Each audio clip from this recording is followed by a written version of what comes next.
Probably one of the most common questions we get as real estate brokers is, how much money do I need to put down when I'm purchasing a home? What's going to be my monthly payment? What am I going to need? And how am I going to save money for that? Today, we're going to talk about 5 tips to help you save money and get ready for purchasing a home. Our first tip here is create a budget. I'm often surprised at the amount of people that are just, with online banking and everything, nobody really has any kind of budget written out on what they're doing with their money. They just kind of check their balance and off they go. And that can be an issue when you're looking at purchasing something as expensive or as big of an investment as your home.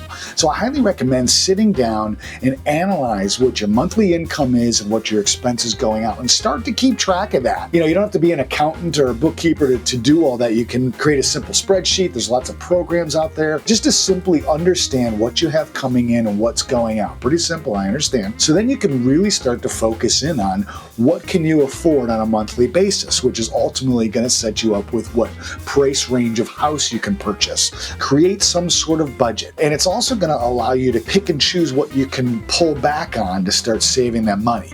And this is going to lead me to tip number 2, which is setting a savings goal. How much money do you need to put down on a house? And what are you going to need for repairs on that house that you're going to be purchasing? So setting a savings goal is very important. Oftentimes, the best thing to do is just talk to a mortgage lender and see what financing programs are out there. There are some programs out there where you don't need any money down. There's programs that you can do as little as 5% or 3.5% down. So you don't need a full 20% down, which is what you might see when you do the Google. But have that goal, like whatever that number is, have that goal on, hey, this is what I'm shooting for. Those are 2 great tips that I can give you, is create a budget and set that savings goal and go for it. So tip number 3 I wrote down here, open a dedicated savings account. It'll kind of help you, like just at one account, say, okay, I have that. If I'm saving money for a certain purpose, I open up that separate savings account, and maybe like right out of my paycheck, or, in our cases, we get paid when we sell houses. So it's like out of every house that we sell, I take a certain portion, I move it directly there,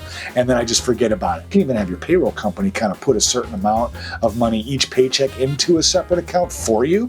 And then it's like, you don't even see it. You don't even really know it's happening. It's a nice way to just be like, hey, every 6 months you look at it, you're like, holy crap, I have that much money. So it's nice to have a totally separate account, and that's where all your money goes. It's out of sight, out of mind, unless you want to take a look at it when it's time to review your goals and see where you're at. You just open up that account, boom, that's how much money I have. Number 4, get a professional involved right away. If you're like, hey, my ultimate goal is to buy a house, start talking to a mortgage lender and start talking about what all the costs are, what you're going to need for a down payment, what your monthly budget looks like. If you do tip number 1, you should already have your budget in place, and it'll make it easier for you when you're sitting down with the lender and say, hey, this is what my budget is, this is what my savings goal is, what can we do from here? And the lender might be able to kind of tweak you a little bit, say, hey, look, if you do this and this, you might be able to afford more. Your savings goal maybe is a little less than what you were ultimately thinking. So hey, okay, great, you can buy a house sooner. They're also going to be able to talk to you about what closing costs, any kind of fees, things like that. Your savings goal might go up a little bit because they might say, hey,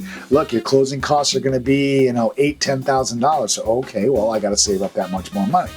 So it's a good thing to get a lender involved sooner than later. If you're like, hey, my ultimate goal is to buy a house this year, 2024, sit down and talk with a lender right away. And actually, in that case, you could sit down and talk with a real estate broker as well, because we can also kind of help guide you on, hey, when is the right time to start looking at houses. Tip number 4 I wrote down was to start talking to a lender, but it's really just kind of get all your professionals involved and get your team ready. If your ultimate goal is to purchase a house, get that team ready, because we might be able to give you some ideas and good things to help you out, and also give you your exact costs. So number 5, looking at properties, maybe looking at multi-units or multi-generational, scenarios, which we've done some videos about both of these, so check those out. If this is your first home and you're looking at saving up some money to buy your first house, I always like to recommend for your first house, maybe get a duplex or a 3-unit or a 4-unit, because you could still get residential loans for those buildings, live in one unit, rent out the others. Oftentimes, it pays the lion's share of your mortgage with those rents coming in from the tenants. A couple years go by and maybe you're starting a family or you're moving on, you can hold that and keep it as like an asset, rent out the unit that you're in. It's always a good idea to have,